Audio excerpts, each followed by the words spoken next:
It's Wednesday, and you know what that means. It's time for Shedeur Sanders. Probably still hasn't been drafted yet. No, I'm kidding. He actually did.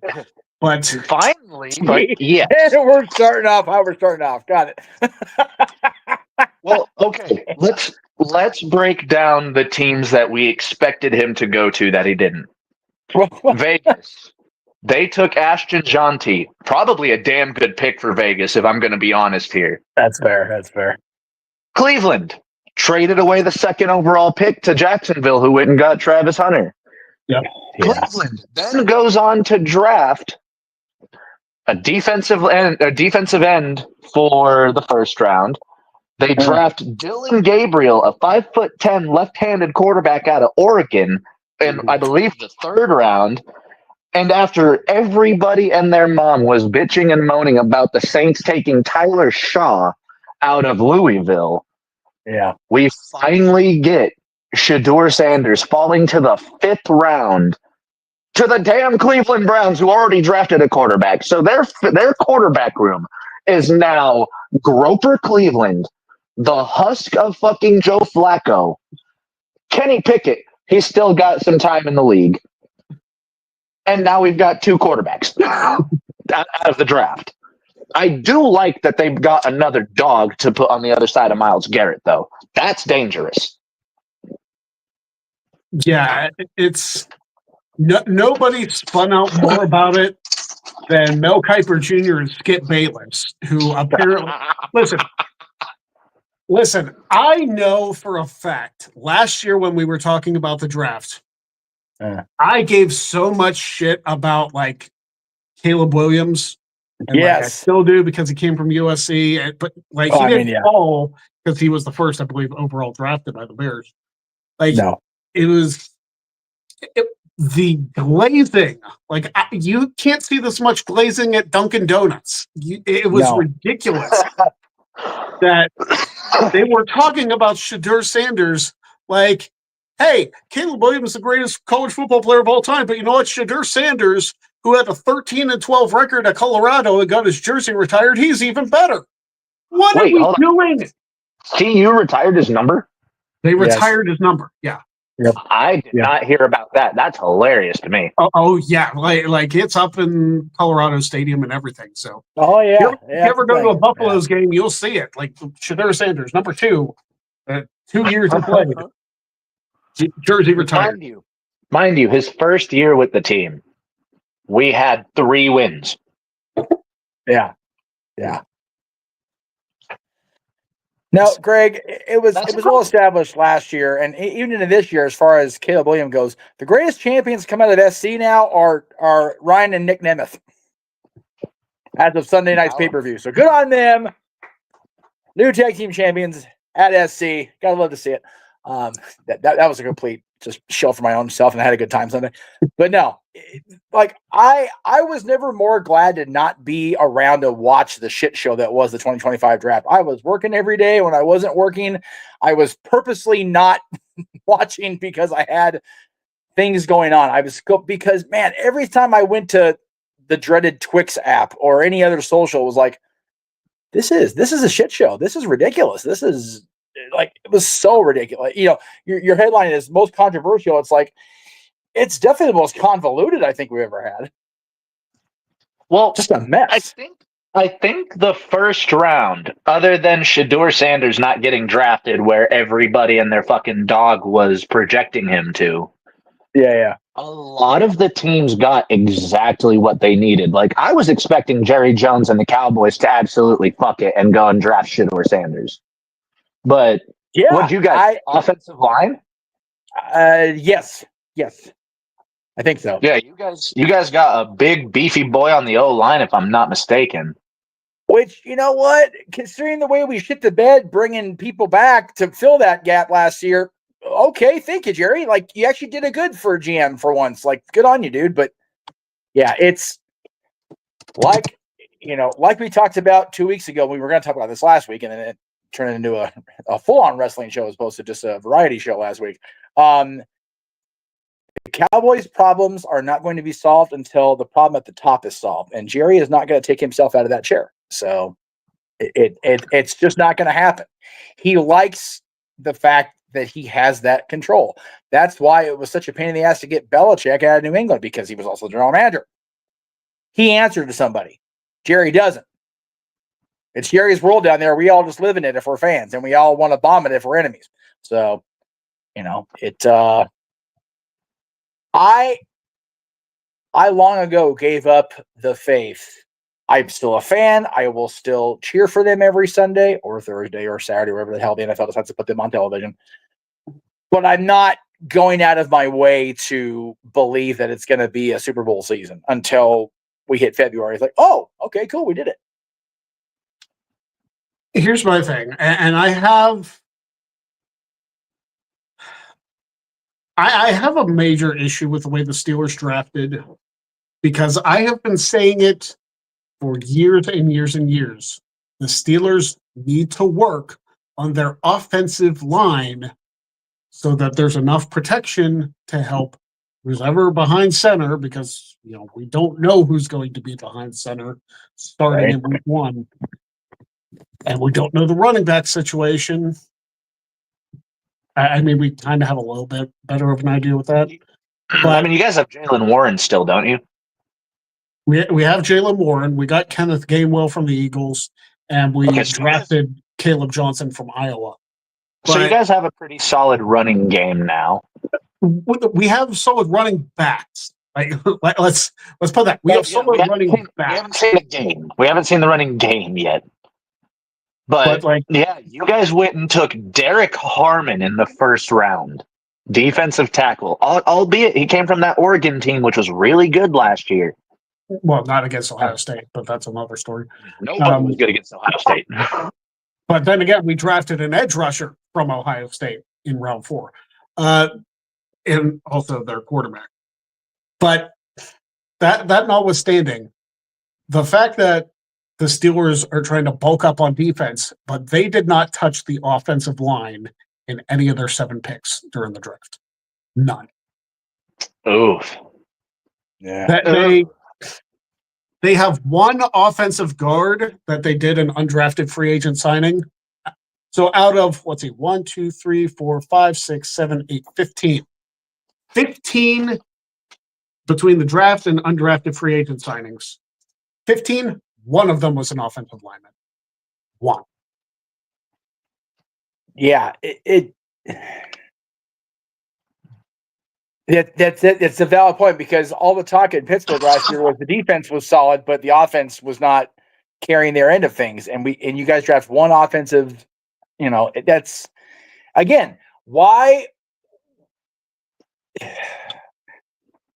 God, my brain is just so freaking forcocked today. I'm sorry. Why is it that it seems like the teams that need to do, like the need to draft offense, don't do that? Cleveland drafting 2 quarterbacks and not taking the prize gem of the 2025 draft until whatever it was, 5th round, whatever the hell it was. It just, again, it's a mind-boggling thing watching all of our teams do completely against type, or against what we projection. Excuse me, that's what I'm looking for. Right. See, it's a very bizarre week. With Denver, I was happy with our draft. I think we did pretty damn well. Right. Going and grabbing another cornerback to put on the opposite end of the field of Pat Surtain. That's going to be good, hopefully, going into the future. RJ Harvey, running back out of UCF. If I'm not mistaken, he did about 800 yards this year. So that's not too bad. Pat Bryant, wide receiver out of Illinois. I said before we didn't need a wide receiver.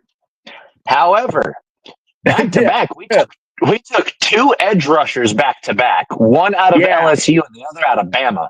So yeah, and you know what? The kid from Bama that ended up I kind of missed a lot of the headlines, but I saw a major talking point about a kid from Alabama that got drafted high up. Like, where did he end up? Which kid is it? The quarterback? I think so. Yeah. Jalen Milroe. Let's see. I know he got drafted to Seattle, but I don't remember when he got drafted. Okay, no, it wasn't Seattle. It was I think it was the Cowboys that picked up a guy from Alabama that everyone was talking to me about because it was the Cowboys. Yeah. Your offensive lineman, Tyler Booker, he came from the Crimson Tide. That's who it was. That's who it was. Yeah. Sorry. Again, I apologized on social last night after the hockey game. I apologized to these two before we went on the air. It has been a shit show of a week, to say the very least, between work and my personal life. And I do apologize right now because my sports brain is focused on one thing, and fuck the Edmonton Oilers for it. Just them and their stupid ass fans, except for my son and our buddy Emmanuel Dominguez for the awesome contributions and the great friendship. But the rest of the Oilers and their fan base can go fuck themselves. Thank you. On that note, Steve tipped $10 so that we can do a wheel spin. So we are going to do that right now. He said he hoped the wheel spin is super bad, which, like, what the fuck? God, gee, yeah, why? Man, that's just mean. Listen, the punishment stream was, 2 weeks ago. So, and Ella lost that. So, hey. And Ella took it like a champ. Good on her, man. Do you remember when you had 100 jumping jacks on that fucking board? I remember when I had 200. I think I did it once and was like, fuck this. My knees hate me. So that's why 75 is the highest one. Like, this shit is off the wheel out of sheer not wanting to die in public. Although Roddy said that was good for business. So, I guess. Anyway. I don't know on the YouTube platform if that works or not, but It is. It's to tell the truth, but who is it? Oh, Jeff. Hey. Fuck me. Okay, so, you know what? It's been that kind of week. What do I got to do? Okay, so what you got to do is the person who sent that has to ask you any question that he wants, and you have to answer truthfully. So, he picked a good day to have that land on me on the wheel because I give not a fuck right now. It's been a week, so it's going to be a shooting stream today, huh? Dude, oh man. Dude, we're gonna be shooting so bad. Paul Heyman's gonna DM me and go, dude, calm the fuck down. I mean, if you guys really want to shoot after this, we can bring up the new venture that was brought onto the Twitter. I would love to talk about that because I got the hopes up, and them mucker feathers let me down based on who the other person was. So, I mean, I should have expected to be let down by those two, but it kind of is what it is. So is this going to be a promotion or a podcast? If y'all don't know, Hulk Hogan and Eric Bischoff attempted, and I'm saying this very loosely, the worst recreation of Hall and Nash's biggest moment of their career. No, well, okay. I don't think Scott and Kevin being in the ring for Hogan's promo was one thing.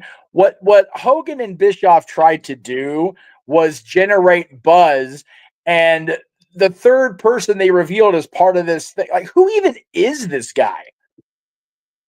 Like, I have no idea who Izzy, whatever. The only Izzy I know is the female wrestler that is kicking major ass right now, and she's not even 18 years old yet. She's already turning the world upside down.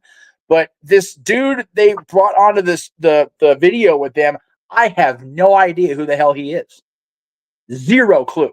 Yeah, I have no idea either. So if they were trying to, they generate enough of a buzz. People were talking about it all day Monday and all day yesterday. And then this morning it was like, oh, it's Farting Church. Got it. Thanks, Terry. Thanks, Eric. Appreciate you. I still support Eric. I love the podcast. I think his podcast with Conrad is great. But my ever continuing deviation away from Hulkamaniac status is just ever going. My God, was that a shit show? Yeah.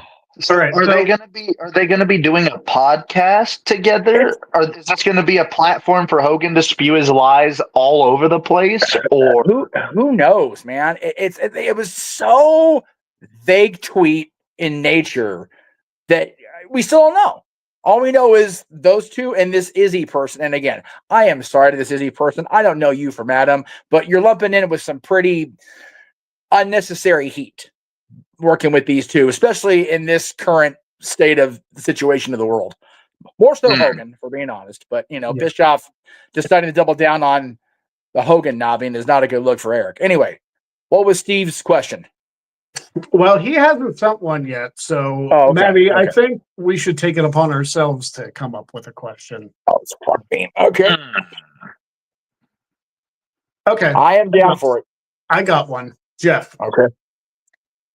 Of all the people that you have interviewed over the years, including the Extreme Mayhem days, XMV days, whatever, who was by far the worst one? The worst one? Oh, God. Oh, there have been quite a few bad ones as far as interviews in general. You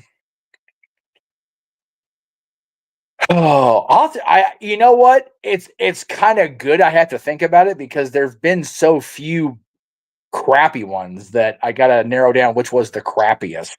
Who would you say? Listen, I don't know how to answer that because, having watched a lot of the XMVs and having listened to a select few of the Extreme Mayhem ones, I couldn't tell you which was the worst one, just because, again, I wasn't there for it, so I didn't get to experience that. No, and you were also a fan of it, so it's hard to be objective when you're a fan of anything, no matter how bad it was. I mean, we did some bad shit back in the day. There's no doubt about it. But right, so I can't really give an answer for that. God, again, in the moment, the interviews themselves weren't so bad. It was a lot of the coordination of them were absolute dog shit. I will say probably the worst one, and this is going to sound like a total cop out, and it may be. I think the worst one we ended up doing was Ryan Sakota because we didn't get to finish it because the casino shuttled us out of there so friggin' fast when we were trying to film in a casino, which was, again, our stupid selves, not realizing you're in a casino, you can't videotape, you dumbasses. So just on lack of finish and lack of content to have been produced, Sakota is up there, unfortunately. I think, you know what? I do have an answer, and I'll tell you, and, this is going to sound like me heaping on, but it's the truth. Joey Ryan. Joey Ryan. That makes sense. And again, that's not because of the allegations that were recent. It's because no matter how much we tried to work with Joey, no matter how much we tried to allow him to just be Joey Ryan rather than get to talk to Joseph Meehan, he just continued to treat me like this big. And no matter what I would do or say, that's how Joey approached me. He always has. He always will. And since I don't have to give a fuck about what he thinks of me or what the people that do like him think of me anymore, Joey's my answer by a country mile. All right, there you go. Wait, so he refused to do the interview out of character? So I only ever had two people do that to me. And one of them did it respectfully and flat out said before we even did the interview, which we ended up not doing because of that. And that was Bryan Danielson. Because at the time, Bryan was like, he would do it now, I think. But at the time, he was full on Ring of Honor, PWG, American Dragon, and didn't want to have people talk to Bryan Danielson. It's like, okay, I respect that. That's great. He didn't talk to me like I was this big off camera. He and I were buddies. We still are very good acquaintances at this point now. Love his wife, love her sister at this point. I'm better friends with them than I ever used to be. And by the way, they were at Disney last weekend with their kids and didn't tell me. So that's a lot of you. You guys suck. I hate you guys. Love you guys. If I was there, could have said hello. But Bryan did it respectfully. And I will always admire him for that because he respectfully kept the line drawn, the barrier up. Joey was just a dick about it. Mm. That seems to track for both of them, honestly. Yes, exactly. And again, I have been encouraged in another outlet of my life to not harp on Joey so much, so I don't. You asked me who I think so little about him often that it didn't even occur to me until I thought, okay, well, yeah. Great example of that. You won't find the video anywhere anymore. But when I was first working for Gary doing Epic War, and we were at Newhall, so we're on my turf. Freaking Joey literally took the camera out of Aaron's hand and just walked it to the bathroom, just bullshitting, chit-chatting with Scott. Lost. Again, I love Scott, but yeah, it just didn't even ask. Just up and went. It's like, okay, so now that you're a dick, you're just okay with absconding with property and think you won't be held accountable for it. Yeah. Now, and it's been almost 20 years, but I'm holding you accountable, Joey. Fuck you. It's like I said, you picked a good week to have that land on the wheel, right? It's a shooting kind of episode, ladies and gentlemen. It is. And I loaded for bear. just yeah. Angry Meech is better is not as good as Drunk Meech. So, and that'll be when we record the interview with SoCal Val. Yeah, that'll be later for you. It'll be Saturday for everybody else. And Val put a tweet out saying, it's going to be a lively discussion. I need to make it clear. I would love to go live. I don't trust myself to be live on the air for a half hour with SoCal Val and not be able to edit it. Because I get so chatty. Her and I are so goofy, and we've been friends so long. It's like I need to be able to have a little bit of post-production control. Yeah, of being honest. So, but that show will go live as far as premiere Saturday, right before the Shenanigans premieres over on the other channels. So there you go. We'll have to nice banner up later and show everybody all the pretties. But so yeah, there you go. Steve, if you've got a different question or another question you want to ask and have full transparency, dude, again, you picked the right day. Maddie, you want to throw one in the chat? Well, he's busy. Maddie's doing right by the world and conversing with his wife and actually have open communication with his significant other. So good on him for that. Better than I've done with my life. There you go. Hey, my wife's not here, so like that's. And your wife is awesome too. So if you got a fault with your wife, then you're just a bad person and fuck you. So yeah, that's fair. It's yeah. If I think long about it, everybody in my circle that is close in my circle, currently married or with significant other, they're all awesome people. So if you got a problem with them, fuck you for it. That's your bad. That's your problem, not theirs. All right. So haven't met Maddie's significant other, but it seems like she's a saint. So there you go. Love your wife. Aaron's wife is awesome. It's everybody's got good people. So life is good. The Steelers did send like a mini camp invite to a cornerback from Notre Dame. So that's helpful. But I don't know how many of the mini camp invites actually get contracts or if they're like practice squad or whatever the case may be. I don't know if there's you have the Notre Dame guy go to Pittsburgh.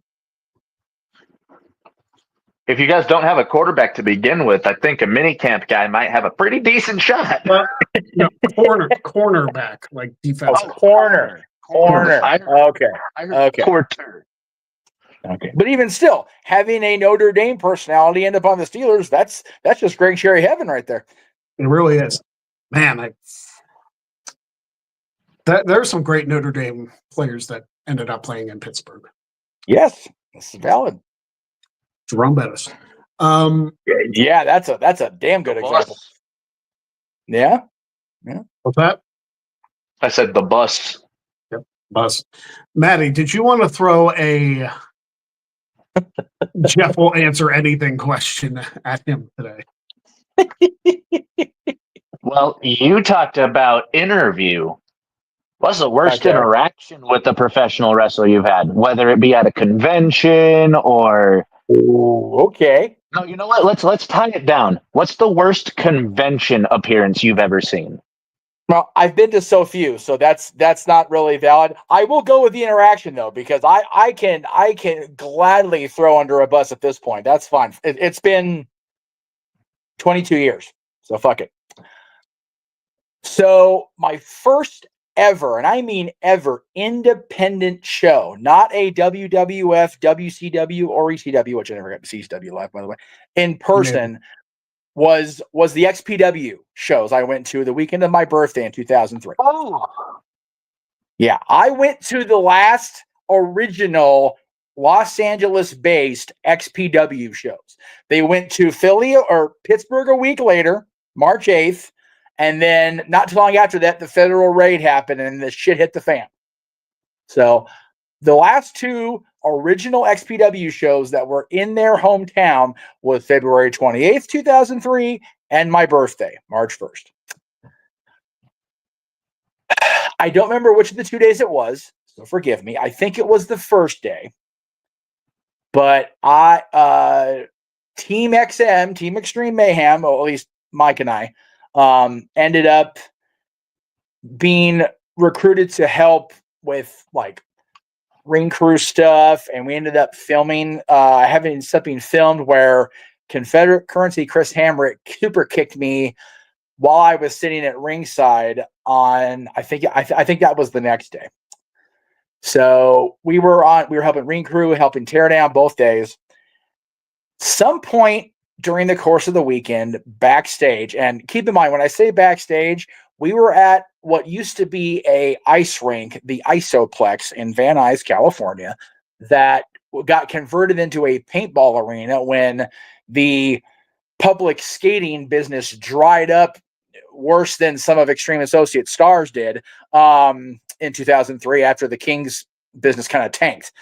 So we're in this old converted, ice rink that's now a paintball arena. So the control room used to be the old viewing area for the parents to watch their kids skate on the ice. So we're in the control room area, and my dear friend who's since passed away, Shannon Sproul, Daphne, was on the card that weekend. And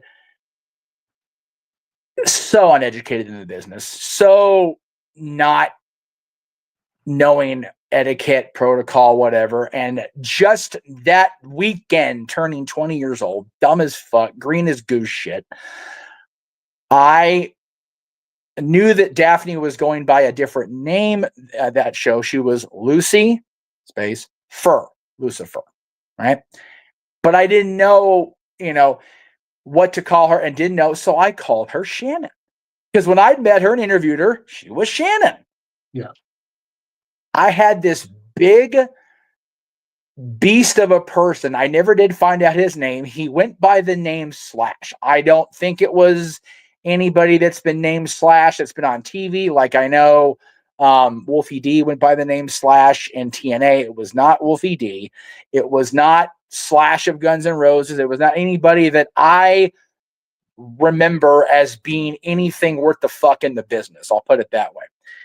But he threatened to beat the fuck out of me if I didn't stop using real names and decided not to keep kayfabing. I'm like, I'm backstage. I don't know any better. I'm fearful for my life. Thank goodness when we left and I was told to leave for threatening of having my life beat the fuck out of. One of the few times I will give my old co-host credit. He drove us out of the arena, out of the venue, offered to go back and stand up for me. And I said, dude, it's not worth it. And like I said, I never heard anything about that guy ever again. So in the long run, really didn't matter. It did come up with Shane Douglas when I talked to him later about it, because he was running the book for Rob Black at the time, because little did we know how deep in it Rob Black was. But that was why. So yeah, that was by far the worst interaction. I threatened to get the shit beat out of me. That could qualify as the worst, I would think. Yeah. Yeah. And again, as far as like the meet and greets and the appearances and everything, it wasn't in wrestling. It was actually William Shatner at a Star Trek convention. Huh. I paid $75 for that overrated, bloated Canadian, and he couldn't even give me as much as a proper smile when I paid for his autograph and picture. So, yeah. He's definitely the worst convention, meet and greet, whatever interaction by a country mile, like I said about Joey earlier. But as far as the conventions I've been to for wrestling, there've been very few, and they've all been pleasant. So, Okay. There you go. So you got 2 questions for the price of 1, really. Yeah, and man, it's you know what? We're spilling the tea. It is what it is. I've been doing this long enough where I probably should have stopped giving a fuck a long time ago. I just am choosing now to, because me hanging on to it doesn't do anything but hurt me. I've been of the opinion, like, treat people with respect and stuff like that. But yep, for many years, I have let people just disrespect me to the point where it's like, it's just normal. But after everything I've been through, I've like, you know what? This is bullshit. I don't need bullshit. I'm damn near 40 years old. Like, I don't have the time to deal with other people's bullshit. I don't. Yeah. Nope. And nor do I want it, especially like if there is zero benefit to me putting up with the bullshit, why would I? Yep. I learned a long time ago, and it's really hitting home more now than usual because of seeing where the person that originally told me this, and it really hit home. Adam Pearce told me a long time ago, the greatest currency we have is time. It is ours, and once it's spent, we never get it back. Yep. Ever. It doesn't matter how, technology advances, how medical science improves. Once the time has passed, the time is past. That's it. And if you waste your time on people that aren't worth that unbelievably high-rated currency, then you've undervalued your own self. And, you said yourself, Greg, you're almost 40. I just turned 42. I don't have time to suffer fools who are approaching 50 or 60 or 70 years old and haven't matured beyond 20 or 25 years in the years I've known them. Like, I ain't got time for that fucking bullshit. I just don't. And it irritates me that I've allowed that to be the norm for as long as I have. Yeah. No, I get it. I don't know why it's taken me so long to like stand up for myself, because I've put up with so much shit in my life and like try to let roll off my back. Maybe it's because I'm getting older that my patience has worn to like razor thin. But like I used to be the most patient as far as like, maybe not patient, most tolerant person in the world. Yes, tolerance. Yep. But like, lately stuff is setting me off more. And I don't like being an angry person. I don't like confrontation. No, I know you don't like being upset. But I've had it to a point where it's like, you know what? I know my worth. And it's a shame that some people don't. Yeah. And like, I'm not like this is like personal life. I'm not talking about like people on the internet or anything like that. But like, hey, it fits. Like, it's one of those things where I know damn well, like I see a lot of these, like I see a lot of wrestling content creators who don't get me wrong, do a great job. They do a fantastic job with what they do.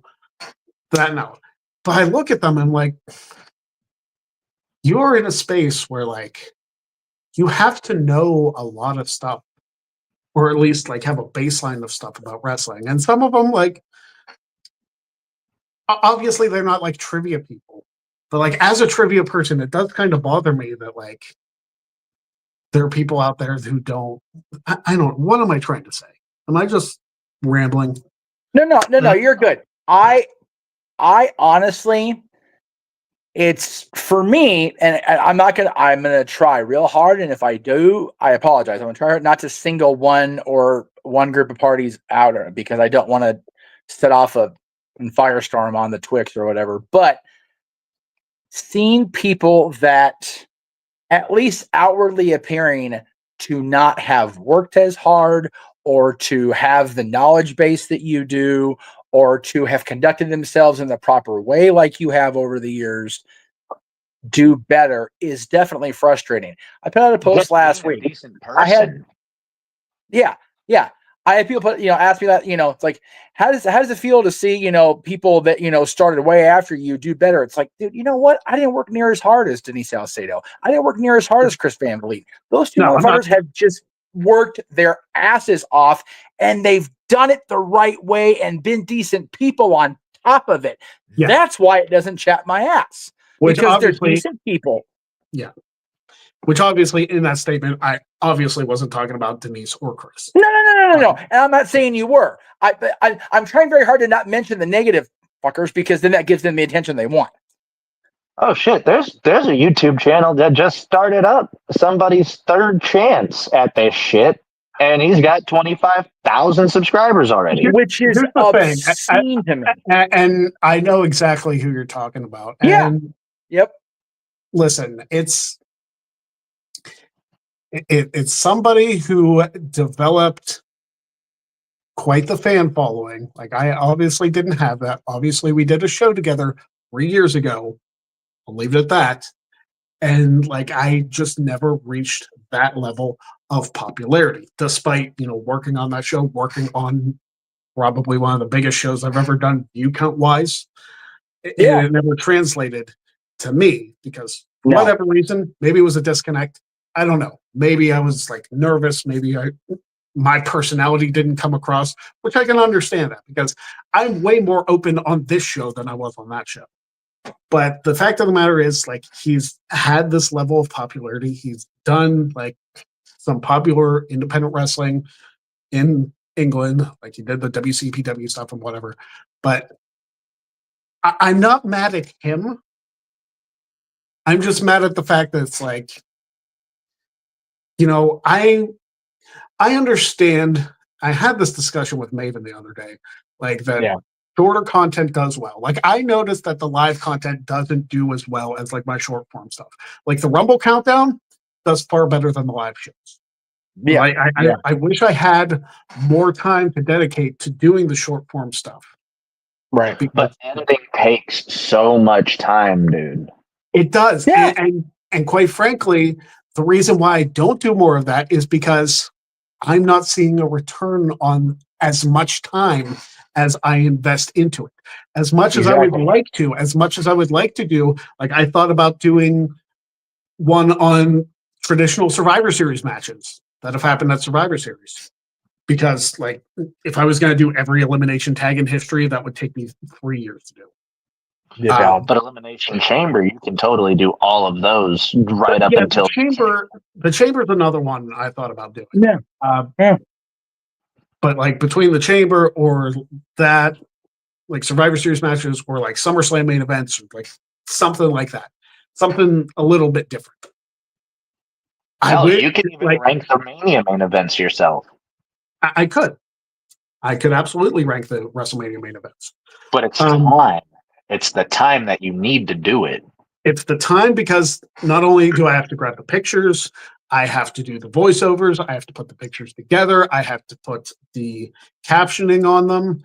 Like that Royal Rumble project took me 2 months, and like I was uploading at the same time to keep ahead of myself so that I would, have constant content for 50 some straight days, which was incredibly difficult because I tried to do that over Christmas too, because the Royal Rumble's in January or February this year. But it was so difficult to do that. And then, I gained subscribers, but I don't know how many of them translated to following me on the live product. I do, real quick, I do want to get to Josh's comment right here. He's asking if Mason Rudolph is the only quarterback that the Steelers even have after the draft. I'm pretty sure they have. Well, I mean, they drafted Will Howard out of Ohio State. So they have him too. Metcalf throw the ball. And the jury's still out on Aaron Rodgers. I don't know. I feel like this draft was tried. Although I don't know why you wouldn't go after any offensive lineman if you're still trying to sign Aaron Rodgers. Because Aaron Rodgers is at the tail end of his career, and if you want him to produce, you need him to be protected. But I don't know. I'm not an NFL GM, so I couldn't tell you. Well, no, but if you're going to go after Aaron, you've got to put a wall in front of Grandpa. Like you have to. Like it's you got to protect that guy at all cost. Especially the money he's going to want to bring him in, regardless of whether we think he warrants that money. Somebody's gonna if they sign him. Well, the rumor is he's only wanting $10 million for 1 year. Mind you, the Vikings are paying Daniel Jones $14 million this year. Right. Yeah. It's Greg, that is a real number. They are paying $14 million to Daniel Jones to compete with J.J. McCarthy. Dude, I could have competed with J.J. McCarthy for $14 million more than Daniel Jones. Are you kidding me? I could have competed for $14 better than. I've never played a down of real football in my life, but I'm sure I could have a contest with Daniel Jones. Come on. I was on a defensive line in high school. I could probably protect better. Telling you what. What a while. But going back to what I was talking about before, like, this is also something that, like,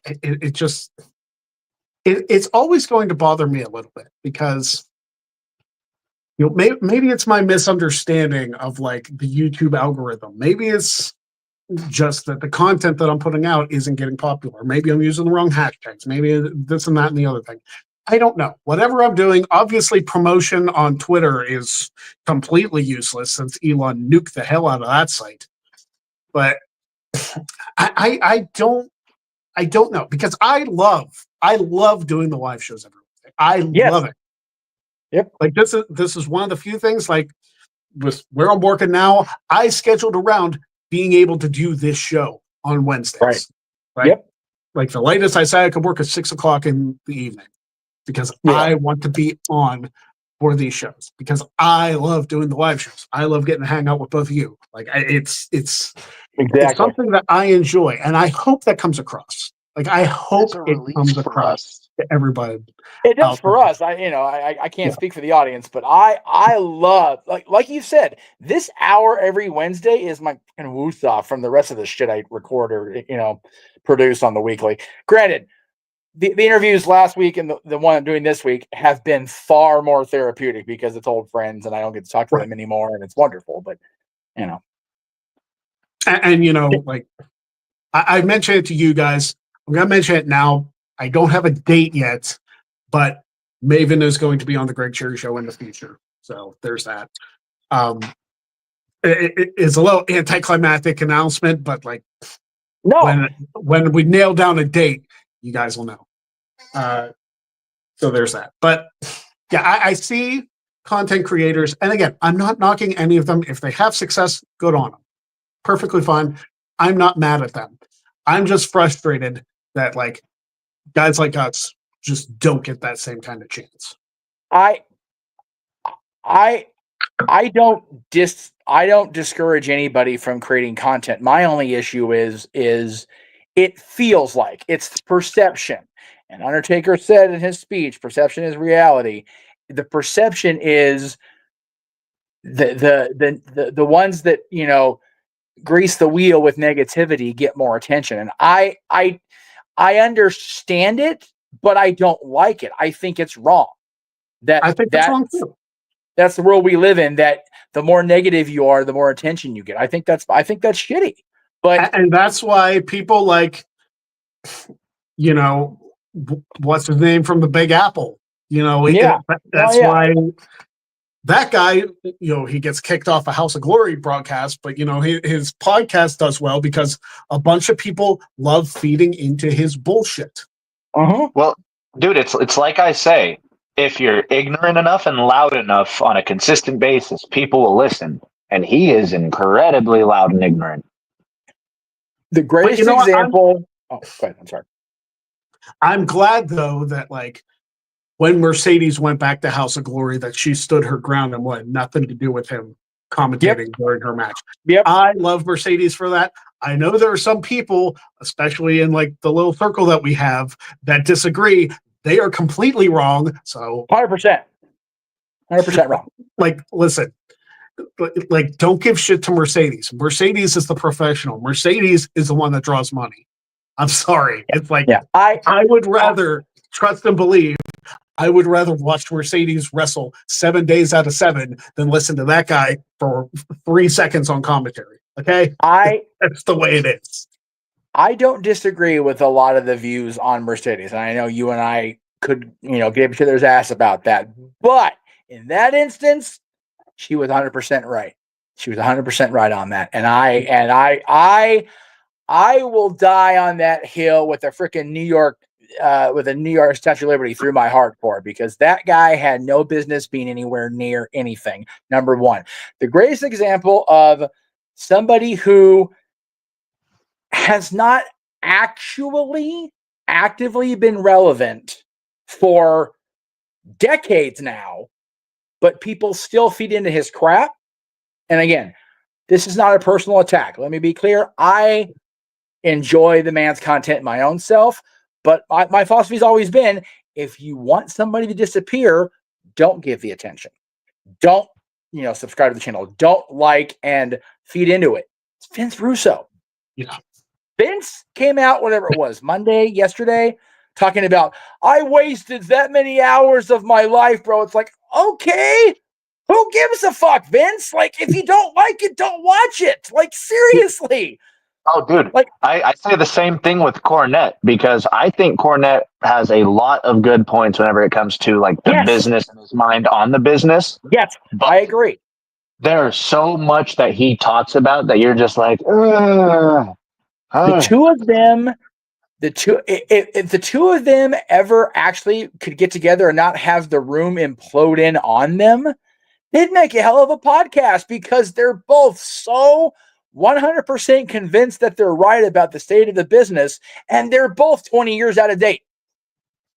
Or it's fascinating to me. Even better idea, put them in a cage on pay-per-view and let them shoot fight. Well, that would be the funniest fucking thing. Imagine Jim Cornette swinging his tennis racket at Vince Russo for shoot. He'd try to kill him. Dude. So I think we would legitimately witness a live murder on the air, one or the other. Yeah, either Cornette would get so blown up that he would just pop like a giant zit and Russo would be accused of murdering him, or he'd swing the racket so hard he'd take Vince's head off. Like, either way, we're going to witness live murder. I don't need to be an accessory after the fact. I don't need to know any of that shit. Like, I'm good. Maybe that's not the best idea then. Maybe not the best idea, but I will say, like I said, those two guys are an example I can comfortably use, because I know neither one of them really gives a shit what I think at the end of the day. And I personally, they're both a guilty pleasure. But there are so many people out there, I wish you'd go away. It's like, if you wish they'd go away, this little device or something similar looking to it is the way you do it. And if you're using a computer or a mobile device, you scroll up and hit that giant X in the browser window. That is how you make it go away. You're not going to make them go away. You just take them out of your plane of existence. Don't fucking watch the show. Don't click on the goddamn link. It's not life, my friends. Like wrestling is not hard to book. It's just hard to finance. And the way you finance your life the way you want it is to not do that kind of shit. You book your life to where you watch positive stuff. And this is a bad example because I'm being kind of like a negative fuck right now. But if you don't like it, don't watch it. If you don't like it, don't buy it. If you don't like it, don't eat it. If you don't like it, don't. It's really that simple. And, it's one of those things where, like, I've muted several words on Twitter, a lot of them involving politics. Let me tell you, muting the current president's name has made my timeline so damn peaceful. Fuck me, yes. Oh, my God. Because once you told me about that, I was like, dude, you're a fucking genius. You are my Twix guru, like, for real. like before I did that, like every other post was about him. And it's like, yes, God, I know he's the president, but like, shut the hell up. Like, I muted him in his first term. That's how bad it was.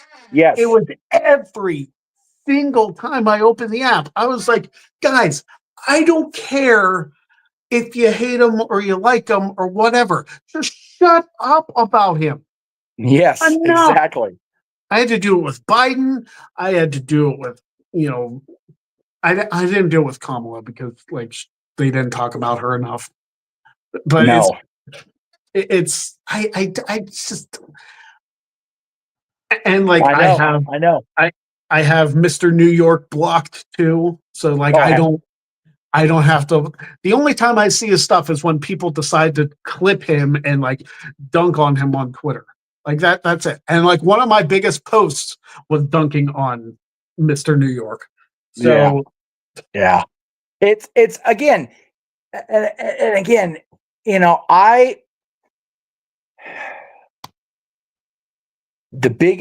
I think the chief problem, especially within at the end of the day, let's call it what it is, the small sphere of the internet wrestling community within the giant, global bubble, is that people do not use X, Twitter, whatever you want to call it, as a platform to project positivity. No, absolutely not.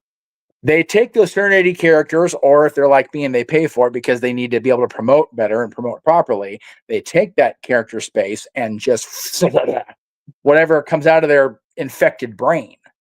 And the trouble is, more people fixate on that than should fixate on the positives. That's why I have noticed, especially in my own little circle, that the talk of tribalism has just increased exponentially. It's like, do you know why that's increased? You know why tribalism is such a thing? Because we're still fixating on it.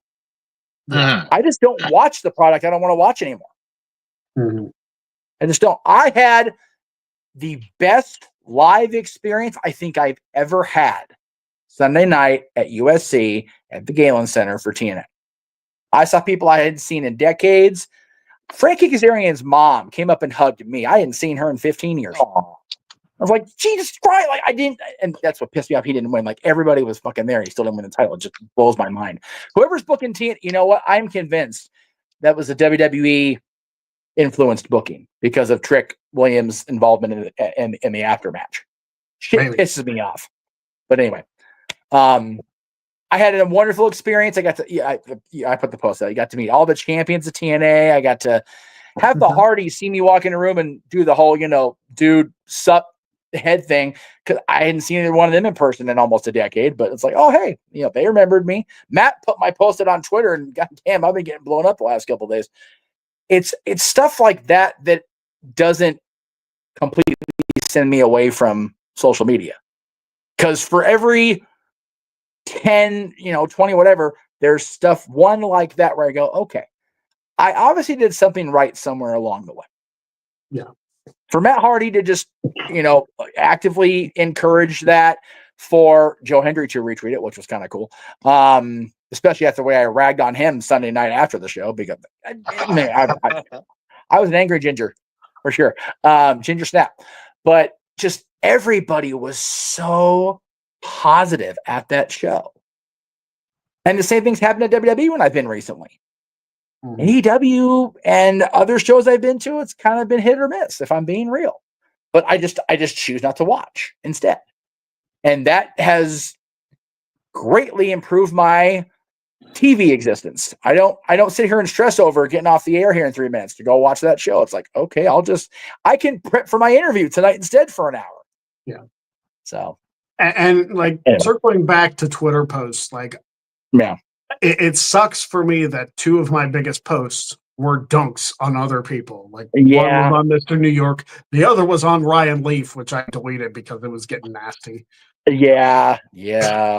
And I'll tell you what, there's no lower form of human being than people who just take personal shots at people over an opinion. Like there's no, it's completely unnecessary. I forget how long ago it was. One of you may remember. Somebody on the no DQ side of things, as far as posting in a comment on a no DQ post, was just ripping the bell as a new one at the time.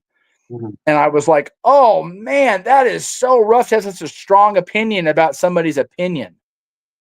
It's an opinion. Yeah. It wasn't stated as that's the biggest thing that bugs me. It's like everybody gets so wound up about an opinion.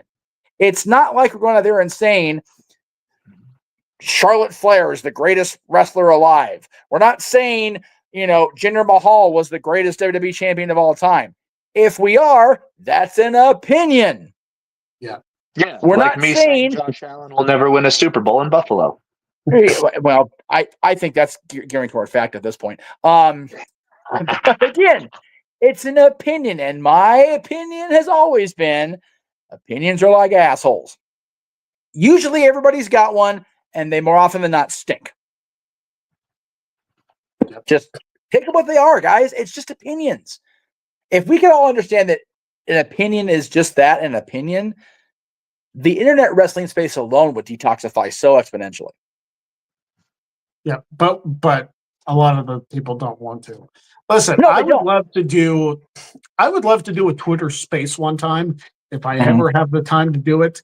Lead that conversation, because I've heard some Twitter spaces get spicy. Oh, yeah. They get into it. And I've listened to a few. I don't know if I've ever participated in one, but I'd love to lead one, because I know some people, like, they get heated about stuff. But yeah, I say do it. I think if you have another free day besides a Wednesday, we should just say, hey, let's do that and see, just to see the reaction, and just let it flow how it flow. And if we need to meet people and just tap their ass. I mean, there's always the possibility that we could forego an episode of the Greg Cherry Show on the YouTube and just turn that into a space instead. It's something to think about as we head into May. Yeah. That is very true. Because as we know, it's gonna be May. Anyway, prepare for the Timberlake memes. They are approaching. It's the only day I can do it. Anyway, that's it. Thank you very much for that. I also did want to mention this too, because unfortunately, Steve Mongo McMichael. Oh yeah, we didn't. Yeah. So we did want to mention that briefly. Dude was a warrior to the end. God bless Mongo. So rest in peace, Steve Mongo McMichael. That is it for the Greg Cherry Show. We will see you next week. It's going to be May. I didn't even do it for the meme that point, but no. It's the last day of April, so there you go. Yeah, God, tomorrow's May. Oh my God, like I can't. Oh, this year's going by way too fast. Trust me. We are a third of the way through the year, boys and girls. Like, what the fuck? Yeah, 2025 is flying by. I don't like it. No. I don't either. Bullshit. Anyway, 2025 is being a jag, Greg. Yeah, but we will see you guys next week on the Greg Cherry Show, whether it's in this or if we decide to do a space. Follow us on Twitter. Follow him at _Jeff Meacham. Follow Maddie at Maddie_Laws. And follow me at Greg Cherry Brand. I got that right, Maddie, right? I'm pretty sure. I don't remember. I'm pretty sure it's got an underscore. Right. Yeah. Anyway, follow us all on social media there, because if we ever do a space, we're just going to rant about complete bullshit. But until then, don't be a jag, and we'll see you next time on the Greg Cherry Show.